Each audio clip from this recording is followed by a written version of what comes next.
Hello everyone, welcome to my YouTube channel. My name is Dhara Boda and I moved recently few months ago from India to Germany on the dependent visa. So for me, um in India I worked in as a I worked as a tutor and now I okay and right now I am doing nothing. I'm not saying that I am doing nothing, but अभी मैं सिर्फ अपनी German language पे ही focus कर रही हूँ. सो पहले मैंने कुछ महीने पहले मैंने पार्ट टाइम जॉब की थी. सो अभी मैंने पार्ट टाइम जॉब वो भी छोड़ दी है. So my journey started with many things, excitement, little bit of fear, nervousness, etc. etc. etc. It's a mixed feeling. I can't explain this with anyone.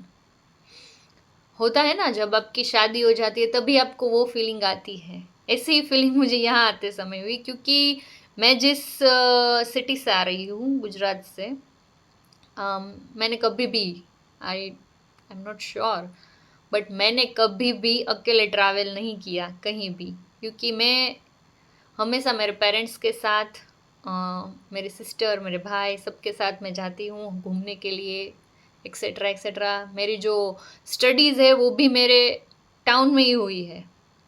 मैंने जो स्टडी की है वो भी मैंने अपने टाउन में ही की है. तो मुझे वो बाहर का एक्सपीरियंस कभी भी मिला ही नहीं, कि बाहर लोग कैसे हैं, कैसे बात करते हैं किससे. वो माहौल मुझे मिला ही नहीं था कहीं भी. सो वो थोड़ी दिक्कत हो जाती है. पर फिर भी यहाँ पे आके मैंने बहुत कुछ सीखा, लोगों के बारे में जाना कि लोग ऐसे भी होते हैं. ऐसा नहीं है पूरी दुनिया में कि सब लोग अच्छे ही होते हैं. सो थोड़े बहुत अच्छे एक्सपीरियंस भी रहे, थोड़े बुरे एक्सपीरियंस भी रहे, सब मिक्स एक्सपीरियंस रहे.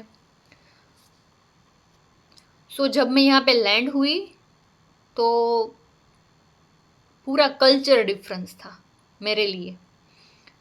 The cold weather, but the clean streets that I like, that I love so much. The quiet everywhere, it was like stepping into the new world. And one thing I notice here, that how organized the public transport. सब लोग बोलते हैं कि German public transport अच्छा नहीं है. वो तो सब जगह होता है, थोड़ी ट्रेन की देर से आना, ये सब ट्रेन कैंसिल हो जाना, ये सब कंट्री में होता है, ऐसा नहीं कि यहीं पे ही है. लेकिन जो लोग पब्लिक ट्रांसपोर्ट का उपयोग करते हैं, मुझे वो बात यहाँ पे बहुत अच्छी लगी कि सब लोग पब्लिक ट्रांसपोर्ट का ही यूज़ करते हैं. और सबसे ज़्यादा साइकिलिंग. साइकिल मैं जब जा रही होती हूँ सुबह सुबह, तब मैंने ऐसे भी लोग देखे हैं जो मेरी मम्मी के उम्र के हैं. I think they are 60, 65, 70, 75. वो लोग भी साइकिल चलाते हैं. जब मैं यहाँ पे आई थी तब साइकिलिंग की, मुझे साइकिल आती है, लेकिन होता है ना, जब हम अपने देश में रहते हैं तो ऐसे ही स्कूटर फटाक से निकाल के सब जगह जाते हैं, तो मुझे वो आदत थी. लेकिन यहाँ पे आई, पूरा एक महीना मेरे हस्बैंड के साथ मैंने साइकिलिंग की, जगह जगह पे गई. तब मुझे पता चला कि साइकिलिंग ज़रूरी है बहुत, और यहाँ पे सब लोग साइकिलिंग करते हैं. तो ये बात मुझे सबसे ज़्यादा अच्छी लगी कि अपने आसपास के एनवायरनमेंट को अच्छे रखने के लिए हमें कुछ ऐसा करना चाहिए जो एनवायरनमेंट के लिए भी सही है और हमारे लिए भी सही है.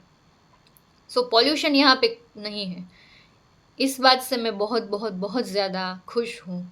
हालांकि लोग कम बोलते हैं, ये सब तो है दिक्कत यहाँ पे, लेकिन एक प्लस पॉइंट भी है एनवायरनमेंट का.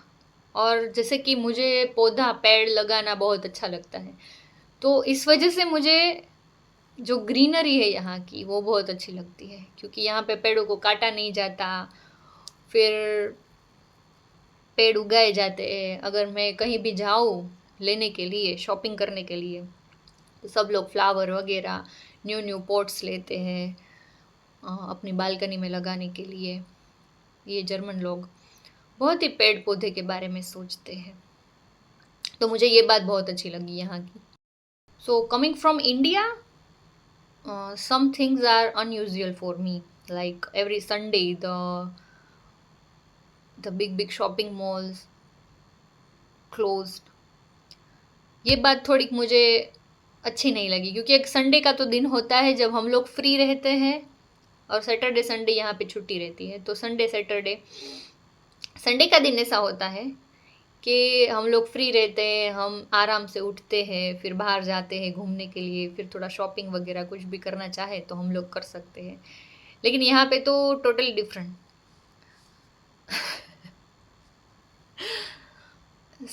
सब मार्ट वगैरह बंद संडे के दिन। और मैंने पूछा ये क्या है?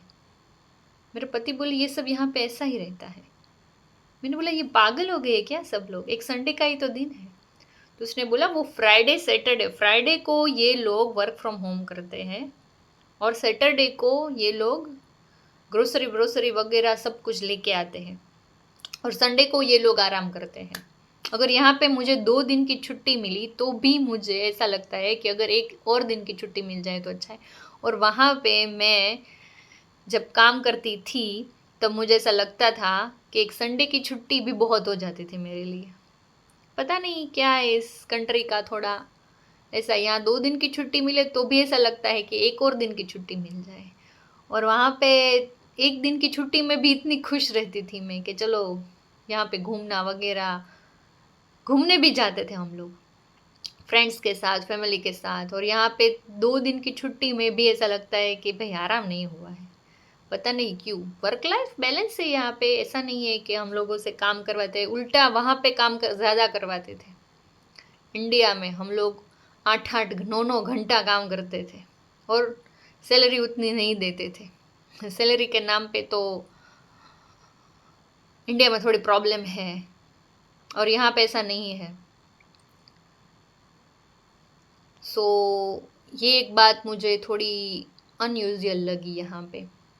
पर कोई नहीं, रहते रहते तो सब हो ही जाता है। अब तो आदत सी होने लगी है, संडे को आराम करो, घर पे रहो, कुछ ना करो, ऐसे ही खाओ पियो सो जाओ। इन लोगों की तरह। सो जब भी आप डिपेंडेंट वीज़ा में आते हैं तो आपको इमीडिएटली काम नहीं मिलता। वो मुझे यहाँ पे आके एक्सपीरियंस हुआ, बहुत तगड़ा वाला, कि भाई यहाँ पे कोई काम ही नहीं देता आपको। अब स्टूडेंट है तो भी मिल जाता है। मैं 2-3 जगह पूछने पे गई थी पार्ट टाइम जॉब के लिए, तो उसने बोला आप स्टूडेंट है? मैंने बोला नहीं। तो फिर हम आपको नहीं ले सकते हैं। तो फिर बोला हाँ, बाद में क्वेश्चन किया तो फिर आपको B1 क्लियर है? मैंने बोला नहीं, मेरा B1 भी नहीं है, मुझे A1 आता है। और मैं आप बोलते वो थोड़ा बहुत समझ जाती हूँ, लेकिन ज़्यादा मुझे नहीं कुछ आता है। तो बोले नहीं हो पाएगा। मैंने बोला ठीक है चलो कोई नहीं, नेक्स्ट जगह ट्राई करूँगी, नेक्स्ट जगह ट्राई करूँगी, नेक्स्ट जगह ट्राई करूँगी। सबसे एक ही आंसर मुझे आया, सब जगह से मुझे एक ही आंसर मिला। और फिर ये मुझे इसलिए हुआ क्योंकि मेरी जो प्रीवियस जॉब थी it was very busy, it was very busy job. आप रोज़ बच्चों को पढ़ाओ, आप रोज़ नई नई कुछ बातें लेके उसके साथ मजाक करो, मस्ती करो। ऐसा मुझे थोड़े ऐसा लगता है सबको कि भाई टीचिंग जॉब अच्छी नहीं है, जो कुछ कर नहीं सकते वो टीचर बन जाते हैं।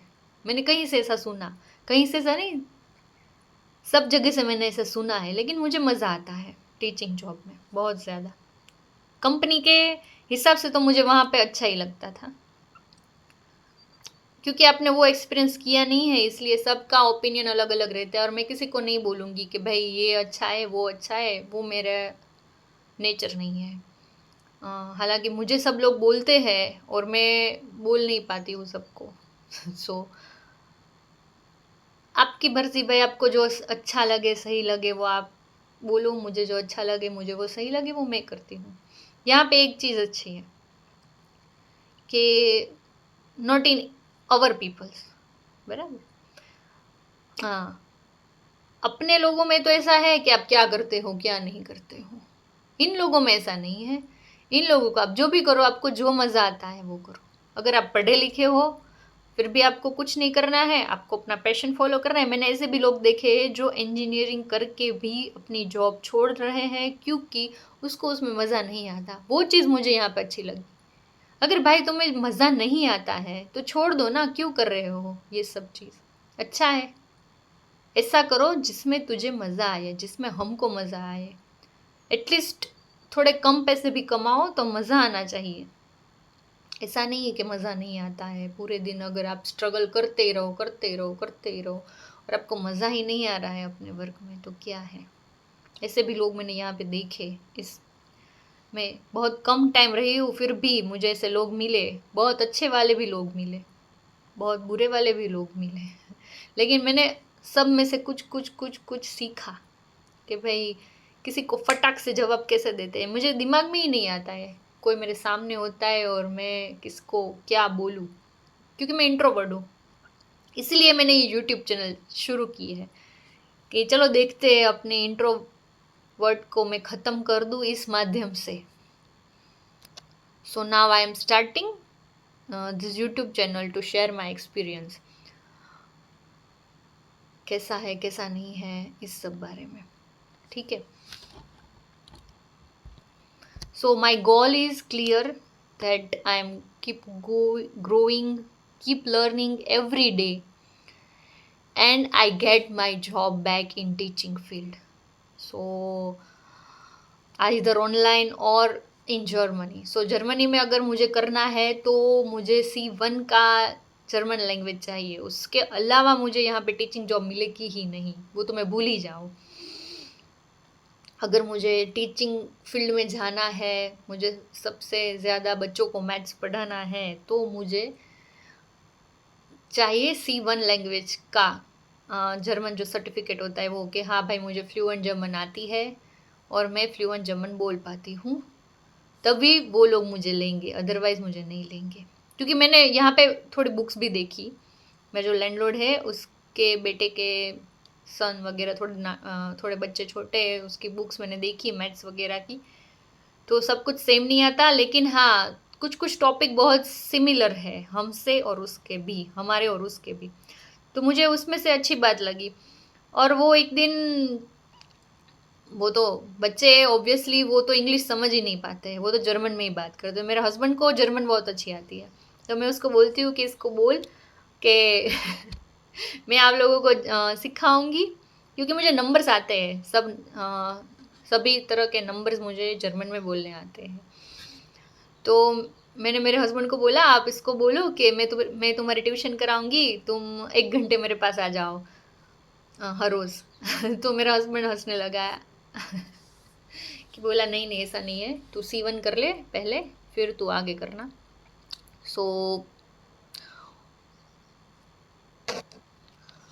देखते अभी क्या करना है। So through this channel I am helping to others and who are thinking. So my motive is clear. Through this channel I want to help others who are moving or thinking about it here. So thank you very much for watching my video. If you like this video or if you like this content, please like and most importantly subscribe करियो.